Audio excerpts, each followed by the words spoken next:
Hello and welcome to the Film Ireland podcast. This episode has been made possible with the support of Coimisiún Meán, and we are delighted to welcome documentary filmmaker, director and creator in film and TV, Paul Duane. He'll be interviewed today by fellow filmmaker, Film Ireland contributor and co-host of the Spoilerama podcast, Mick Jordan. Hello, I'm Mick Jordan, and I'm joined today by director Paul Duane, who has had a very successful career as a documentary maker with award-winning films like Very Extremely Dangerous, Barbaric Genius and While You Live Shine under his belt. He's now made his first feature drama with All You Need Is Death. So today we're going to talk about the inspirations that led to that film, while also briefly covering the entire history of film horror to date. Welcome, Paul. Thank you very much for coming in. Thanks for asking me, Mick.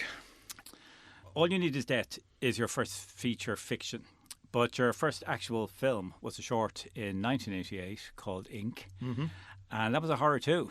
So is that a genre? Yeah, I mean, I've always loved the horror genre, you know, and I was always drawn to it, and I made not just one but three horror-themed shorts in that period from the end of the 80s into the 90s. So it was always something I was fascinated by and really wanted to do something. And also I always felt that Ireland had been under explored as a locale for the genre. For horror, certainly at the time. Like, it's something that's come on in leaps and bounds since. There's a lot. It sure has. Come out there. And so you decided, like, when you were going to make your first feature, it was horror, and it was because it was something you were particularly keen on as a genre. And like, what sort of influences would you have had in the first place to get you into this? I mean, it's a lot of things. I mean, I read a lot when I was a kid, and I didn't come from a particularly bookish household, so I just read whatever I could find, which ended up being whatever was in the library, comics, magazines. So, you know, I read Tales of Mystery and Imagination by Edgar Allan Poe at far too young an age and was traumatised by it. Then there was all these copies of a magazine called Famous Monsters of Filmland that ended up in Ireland because they were used as ballast in ships coming across the Atlantic from the US.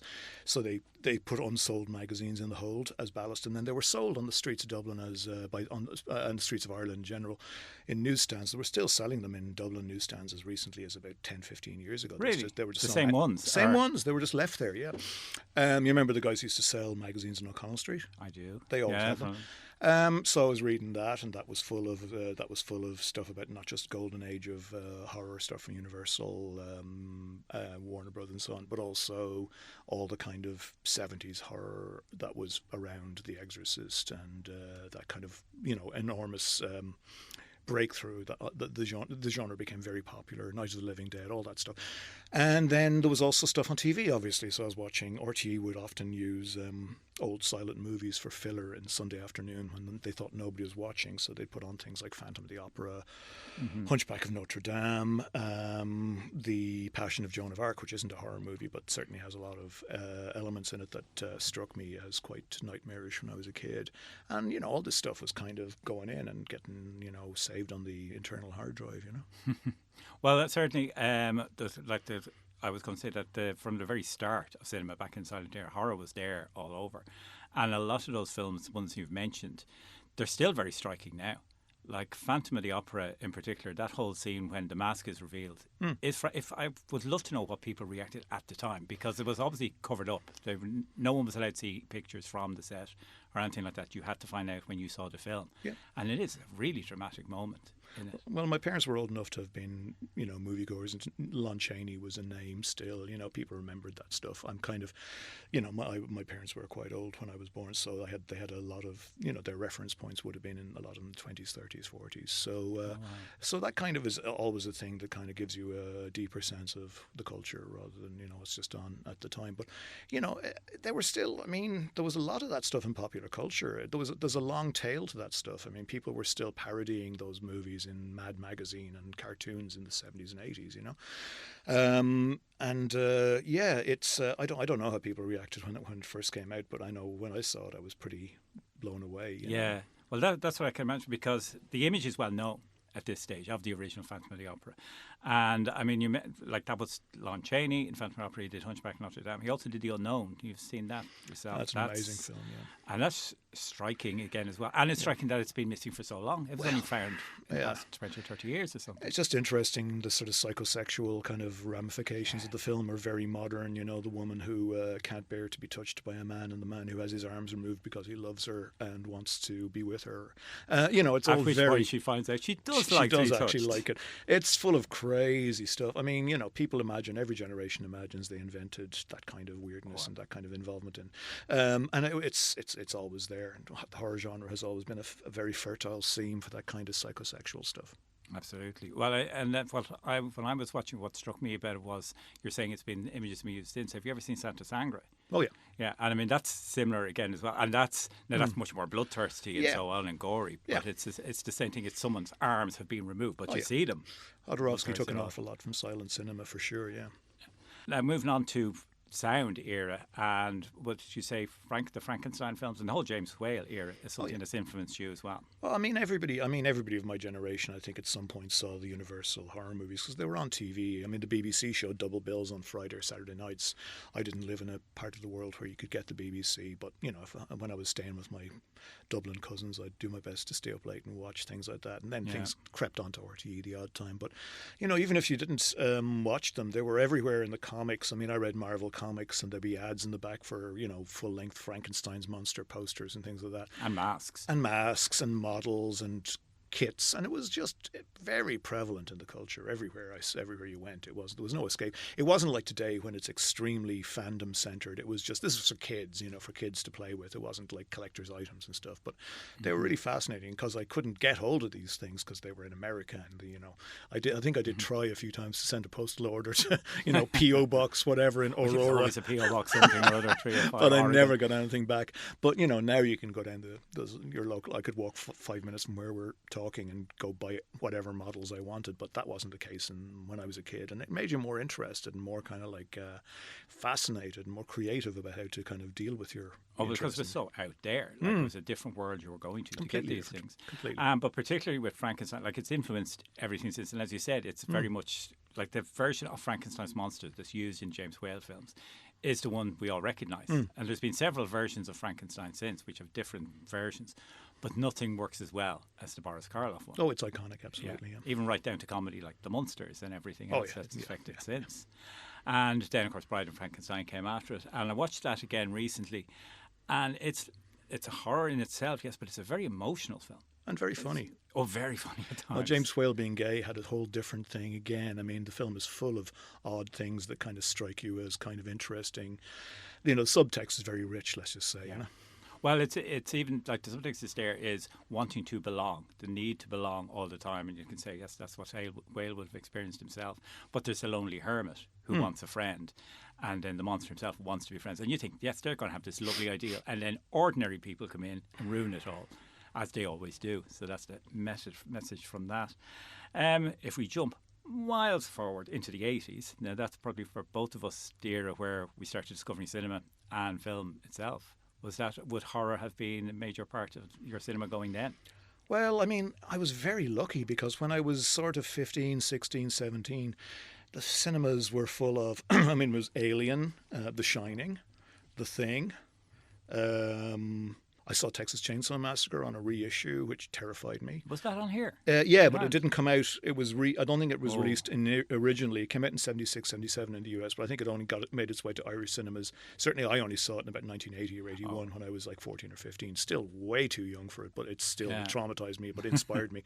But the 80s was a really fertile time, and there was also the beginning of the VHS thing, so you could also get hold of all these odd little films. You know, it was the video nasties. Yeah, well, I don't think there were really video nasties. Oh no, that was the term though. Yeah, but I mean, certainly the stuff that was making its way to Ireland was pretty tame, but it was fun to get to see things that were what they called straight to video in those days tended to be disreputable. You wouldn't get the kind of major feature films going straight to video. It was usually film, but you saw amazing films like The Hidden with Kyle MacLachlan, which was a great science fiction monster movie that went straight to video. And I remember getting it from the shop and showing it to my mates and going, "You're going to love this," and then they were all blown away by it. Which people weren't always blown away by my choices because. And is this would be pre Twin Peaks? Or it was around the time that Twin Peaks was out. Yeah. Okay. So it was wild because he was just So Kyle MacLachlan playing another weird alien cop in a movie around the same time as Twin Peaks was kind of mind blowing. Great Very film. good. Well, what I remember particularly about the 80s was the first film I saw in the cinema on my own. Like obviously I'd gone on family trips onto all the Spielbergs and all these, but to see a film properly on my own was Psycho 2.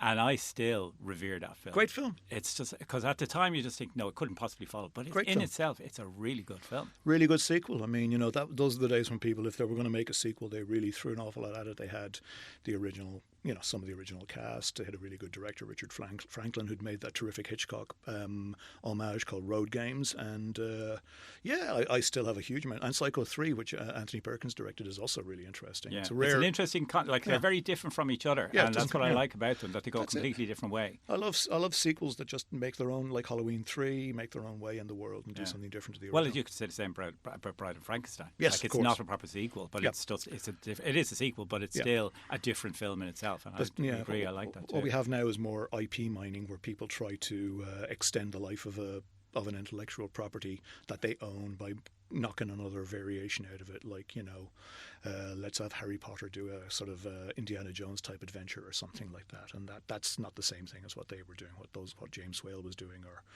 Anthony Perkins was doing. They were trying to find something new to do with these extraordinary iconic characters. So, well, I mean, they were trying to basically make separate films. They were separate entities that just happen to have the same characters in it, rather than rehash everything again. Yeah.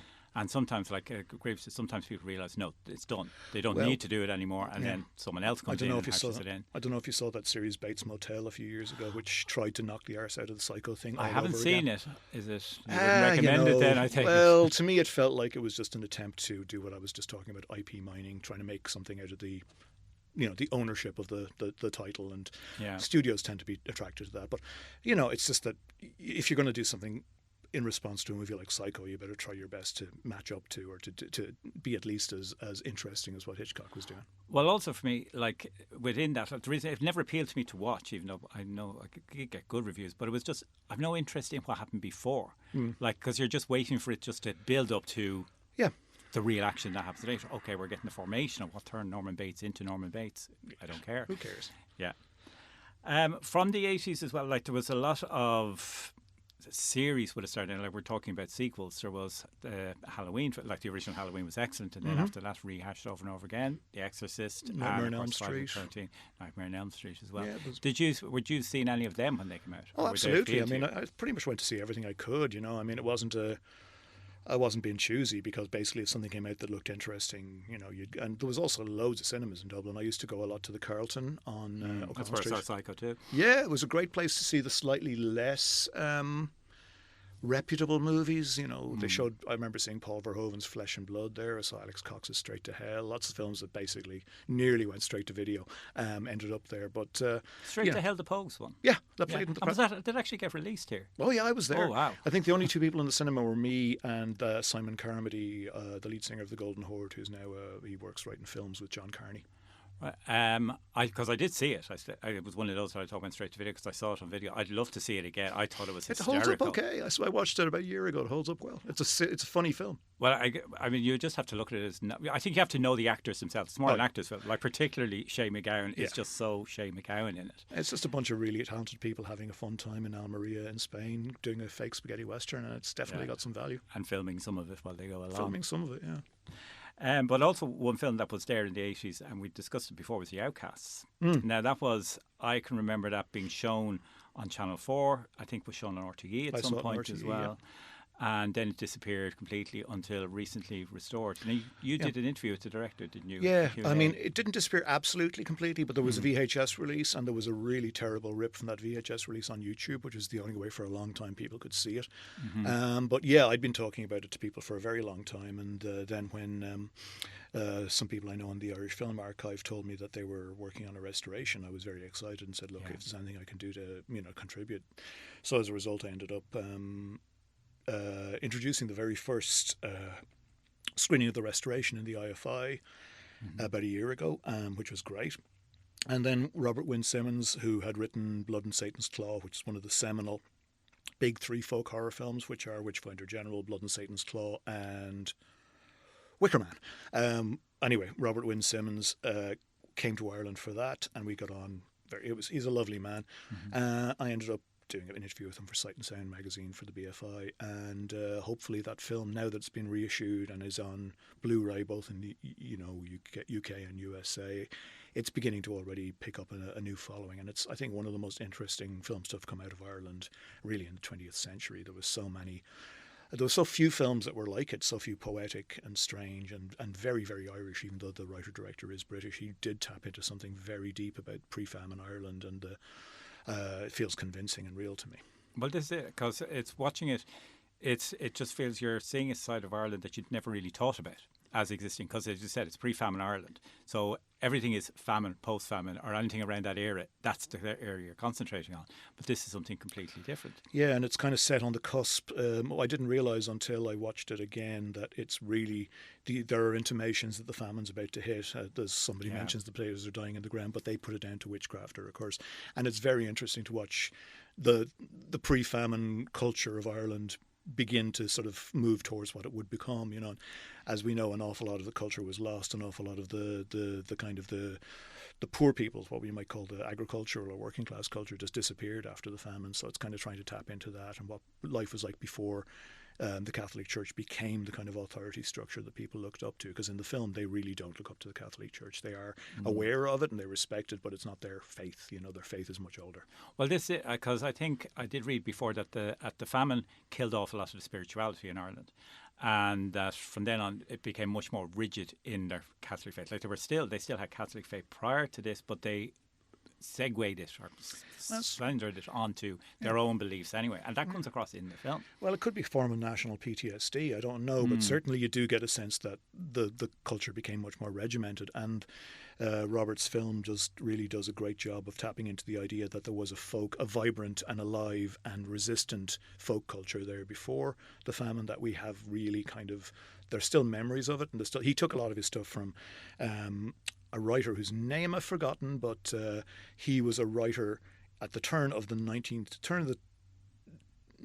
19th century. He was having stories published in the Western newspapers that he remembered being told by his grandparents and people, when he was a kid. And they went back. So he was telling tales of pre-famine Ireland. They were being printed as kind of like educational or entertaining stories in this local newspaper in the west of Ireland. And they were published in a book. Forgive me, I've forgotten the name. But, Robert was drawing on all this stuff to create The Outcasts. And I think that's why it feels so real and believable and true, And what's at the time when it came out, what struck me about it was, well, the very fact there was an Irish film. This was unusual at the time, and it was being shown on Channel 4, the whole thing. And for a lot of films at that time as well, they were shot for television, but they were getting cinematic release, and that was shot on 16mm, blown up to 35. And I remember they said at part of the restoration, they could have improved the quality of the picture digitally, but they decided to leave it in. And I think that adds, because I saw it in the IFI, and you can see the grain, you can see the stretch, and it adds to the atmosphere of the film. Super 16 blow up looks terrific. I just think film grain is very important, and you can clean all the film grain out the way Peter Jackson is doing with all of his archival projects, but I think you end up with something that looks plastic and weird. Yeah. I prefer it when it looks it's been cleaned up, but still looks like the original analog material. Well, it felt like you were experiencing it as it would have been in the 80s, is what I felt about it. And as I said, it added to the quality of the film because it does feel there's a strangeness to it that I think really comes across when you see it presented like that. Like you're looking, it's as if you're looking at the film being shown in the 1980s. It certainly felt it hasn't. It's aged extremely well. Oh yeah. I think it's improved with age, because I do remember at the time it just seemed, mainly because of who was in it. Like Mick Lally was the main selling point. And Yeah. it was advertised on RTE as being Mick Lally from Glenroe. So I that's all know, you and saw. Mick, I mean, I worked with Mick. Mick was in one of my short films, and Mick was one of the most talented actors I'd ever worked with, but his career was sort of blighted by the fact that he was a lead in a very successful soap opera, and it was very difficult to take him seriously for a lot of people, you know. People only knew him as Miley. And as a stage actor, he'd been involved in very avant-garde and very progressive and very experimental work, so... You know, I think The Outcast it allowed him to show the other side of himself, and I'm really glad that in 2024, The Outcast is probably being seen by more people than Glenroe. Oh yes, It's been his soap opera work will be rightly forgotten, and hopefully his film work will be remembered. absolutely. And I mean, because he's such a good body of work. There. He's also in Pushing by the first Bob Quinn, which is first Irish film. I don't think you can watch it legally, but I found a copy of it on Vimeo that was pretty easy to. It was pretty high quality, and it's an amazing, great Irish film. And of course in Ballroom of Romance around the same of time course. as well. So a lot of great directors he worked with. Oh, yeah. Out there. Well, we move on now to your own work. Oh, do we have to? Well, particularly because I said a lot of this has inspired you with All You Need Is Death. Mm-hmm. And I mean, when you were coming to that, I know you said before in an interview that there are a lot of horror fans out there. You know, there's a lot of people will be watching this, but they know what they want and what they don't want. And because you're a horror fan yourself, was that the way you were engineering the film you want to see?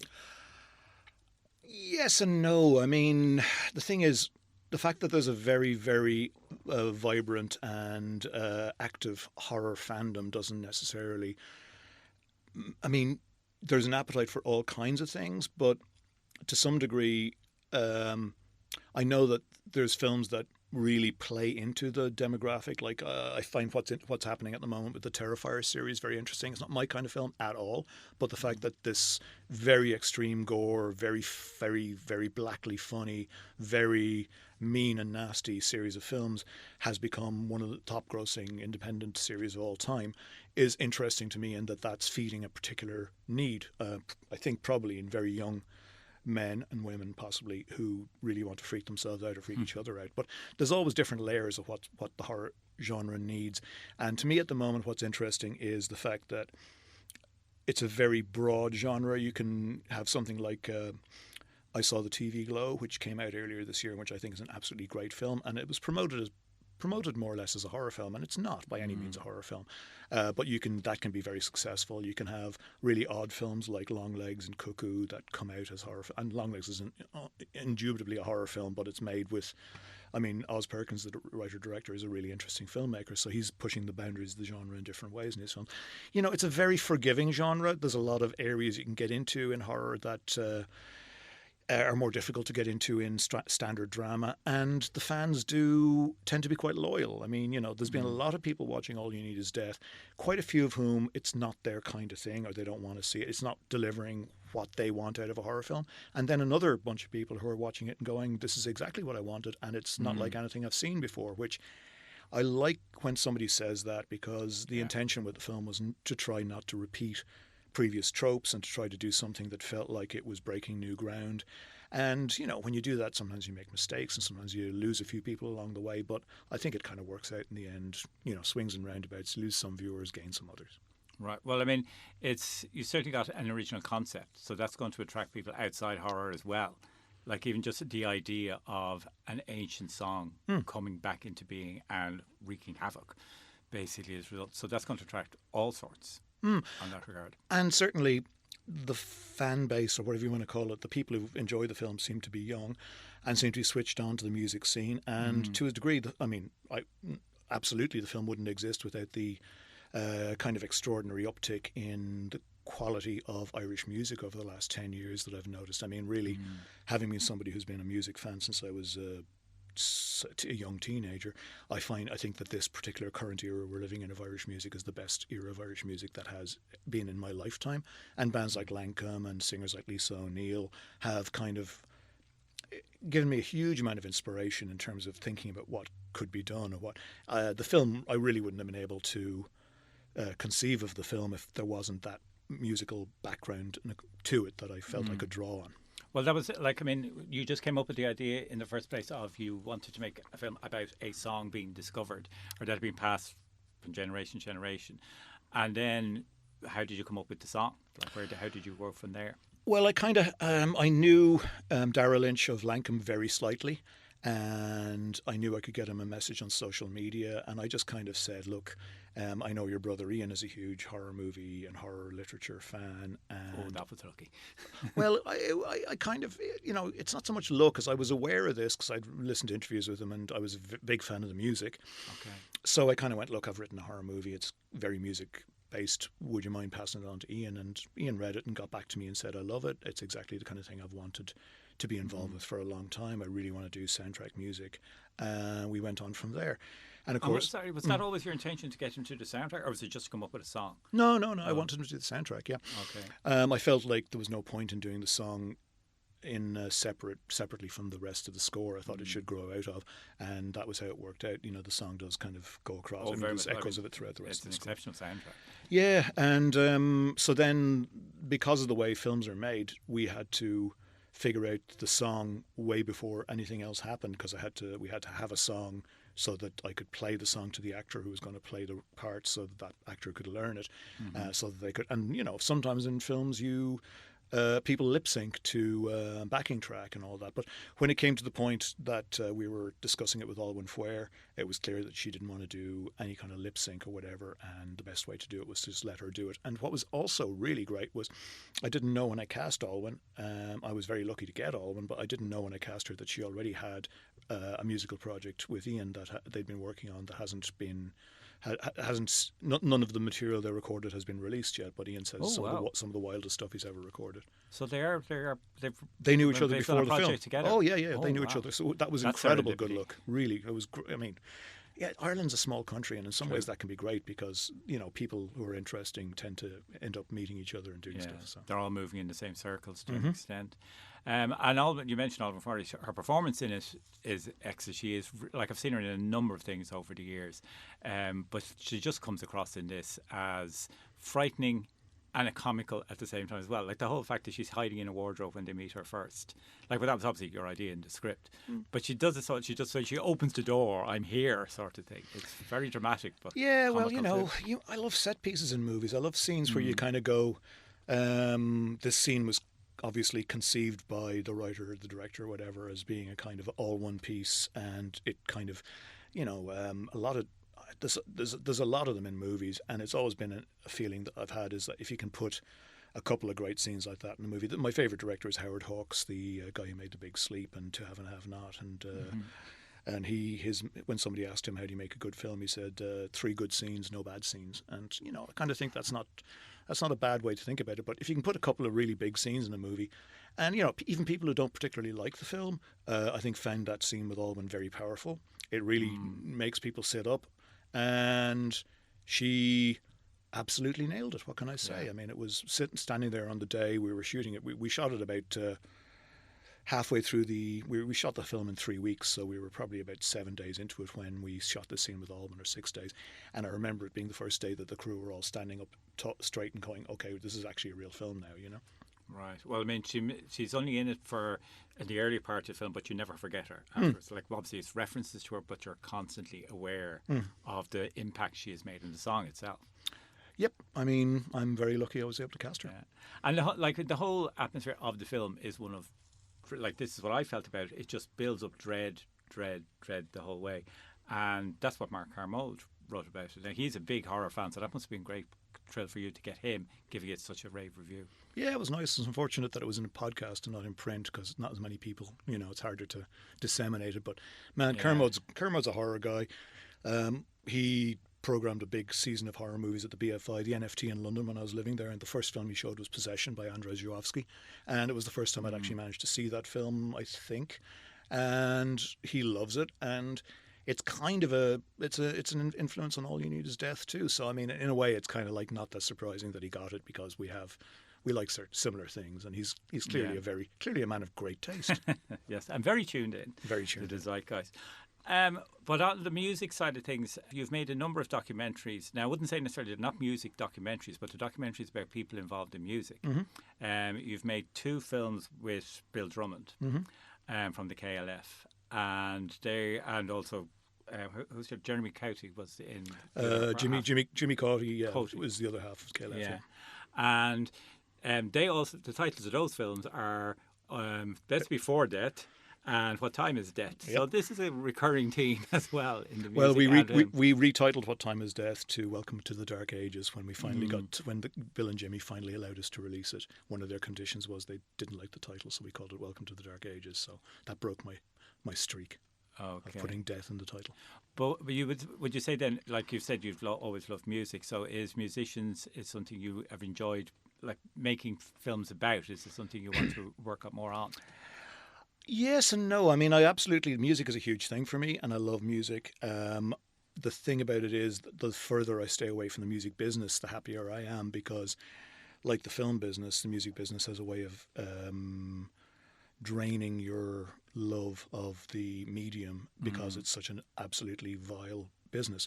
Not maybe as much now because there isn't any money left in the business, but certainly 10 or 15 years ago it was a machine for kind of wrecking people's love of the art. And I would be very, very reluctant to make a music documentary, because having seen a number of people I know come croppers on films, because you never really own the underlying material. You're making a film about a big star. You don't own their songs. You don't own anything. And if they decide that they wanted to go a certain way or to change things or not to make the film at all, they can just pull the rug out from under you. They're in control to an extent. I've heard some horror stories about people who have gone an awful long way down the road making a big music documentary with somebody famous, and then it all just goes away because something else comes up or somebody famous comes along and says, I want to make a film about you instead. Oh, yeah. And, you can get... It's too big a risk. So the people I've made films about tend to be people who are either on the fringes or have left the business or whatever. Well, I mean, one film you made was While You Live Shine, which is, again, it's about music in its own way. It's about a man, Chris King, is that the name? Who wants to find the oldest music in the world. Isn't that his concept? He goes to Epirus, am I pronouncing that right? Epirus, yeah. Epirus in Greece, where it's still... And that, in a way, is influencing All You Need Is Death as well. Oh, yeah, totally. Yeah, it was fascinating. Chris is an interesting guy. He's a total curmudgeon, a lovely man, but a very, one of his best mates is Robert Crumb. That will give you a sense of. And he's very entertaining. Oh, I love Chris. I love the way he said he has all these 78s, which I loved in itself. The fact that all his records are 78s, and then he just says dismissively, he says everything recorded after 1948 is garbage. 1941. Well, his whole thesis is basically radio ruined local music in America, because once people could hear what people were playing in different parts of the country, it destroyed the specialness of the music in Louisiana was different to the music in North Carolina, was different to the music in whatever. And he feels that once people started listening to and playing music that they were hearing from other parts of the country, it kind of took away some of that specialness. Now, not many people are as purist as Chris, but I learned a lot from him about basically because Chris collects on a very high level, collects 78 records. He has some records that very important records that just don't exist anywhere else. I've held there's only 2 copies of Geechee Wiley's Last Kind Word Blues, which is one of the best blues records ever released, and I've held one of them in my hands because he owns it. So he has these, but he finds them, cleans them up, digitally restores them, and then makes them available for people. That's what I was going to ask next. So they exist outside of absolutely, now. He makes digital uploads. And it's almost like an ethical position for him. He wants to make these records available to people. Whereas he was telling me about other collectors that he knows who have a lot more money than him, and who, if they beat him to a particular record, it will disappear into a vault. It will be played once, and then it'll disappear into a vault where it's treated as an asset or commodified in some way. And that always stuck with me, the idea that you can collect this stuff and it becomes a commodity rather than a piece of music, a piece of art. And that kind of was, in some way, the seed for some of the material in the film about song collecting and about the morality of recording these pieces for your own personal gain rather than, listening to them for... And that was the inspiration in All You Need Is Death. It was some of the inspiration for All You Need Is Death, yeah. Well, I mean, it is, because it's a fascinating concept of the song being passed from generation to generation of women, like mothers and daughters, and then the last one, Marguerite, only has a son. Yeah, well, the subtext or whatever, it's not quite made clear in the film, is that she's not interested in men. She despises men, and she's gay, and she, as a result, breaks the line.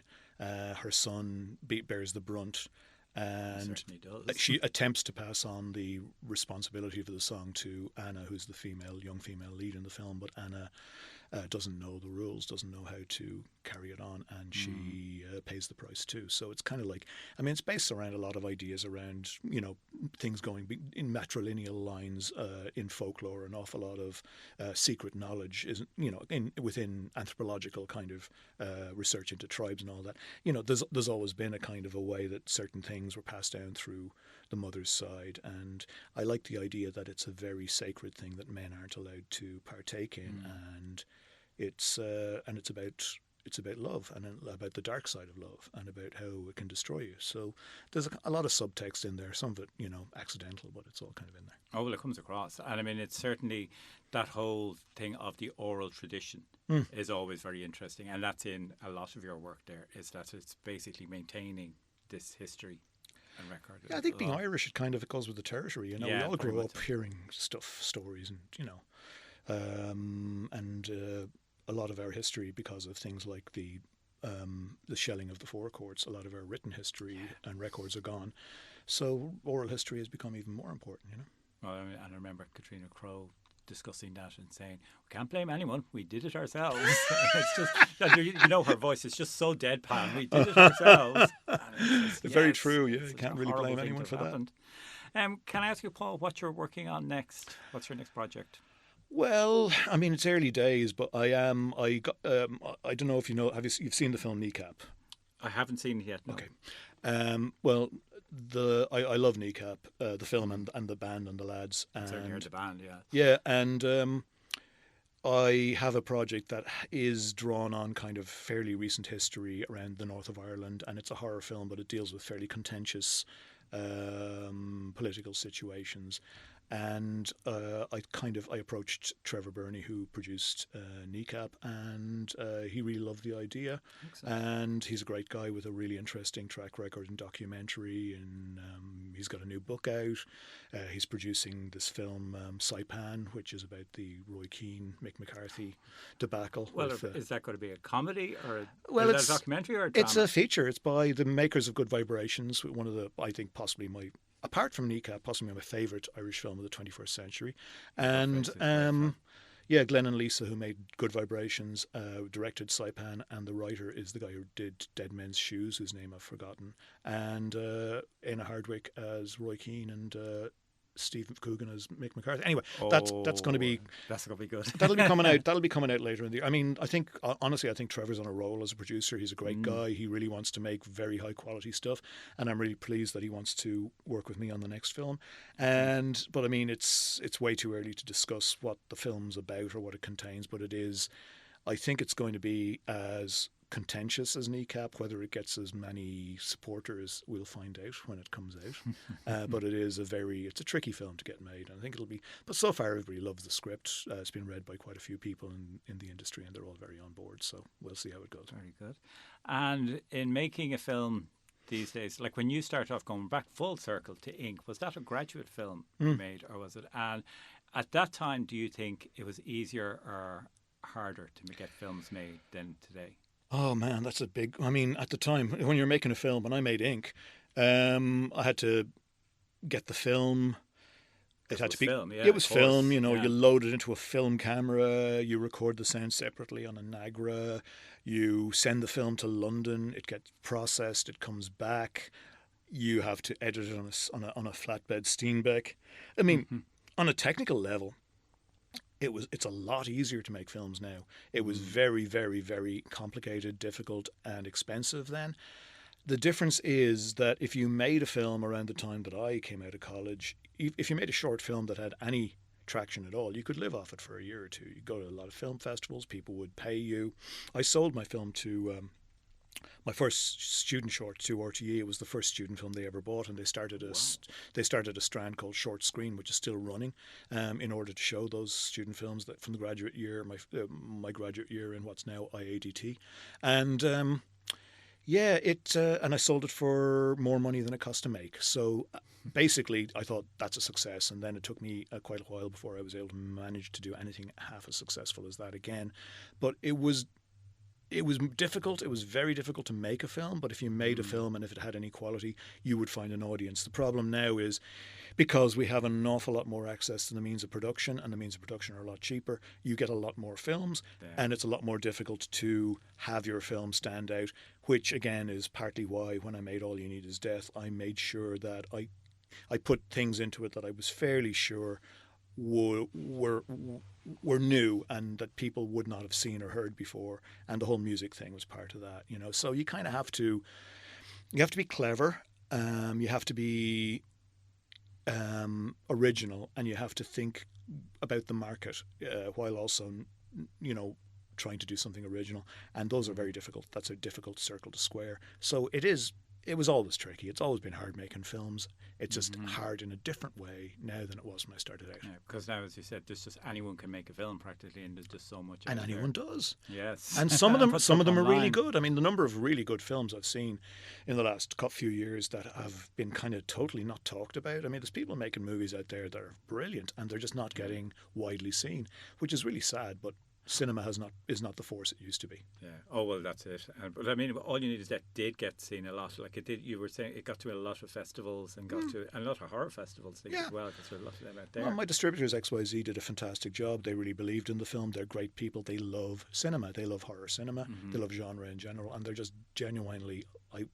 I've worked in the film business a long time, and I've met an awful lot of people, and it's really nice to find people to work with who actually care about what they're doing, care about the people making the films. It's really rare. So they pushed the film as hard as they could into festivals, and it did fine, you know. Well, I mean, it had its own legs. It obviously built momentum on its own. Well, yeah. I mean, it's but you know, the thing is, you need people to push your film in order to get out there, to get that momentum, and without those guys in XYZ, I wouldn't have had that. So I'm really grateful. But they saw the potential in the film, and now it's on Shudder streaming, and the guy in charge of Shudder made it his choice of October, which is like October being spooky season. It was kind of like that was a big deal. So I was really thrilled. I mean, you know, it's found supporters and admirers all over the world, and it's a very, very Irish film. There's people speaking Irish untranslated in it. It's not the kind of film I expected Americans to totally get, but they do in a different way to how we get it. They don't get all the jokes. Irish people get all the jokes.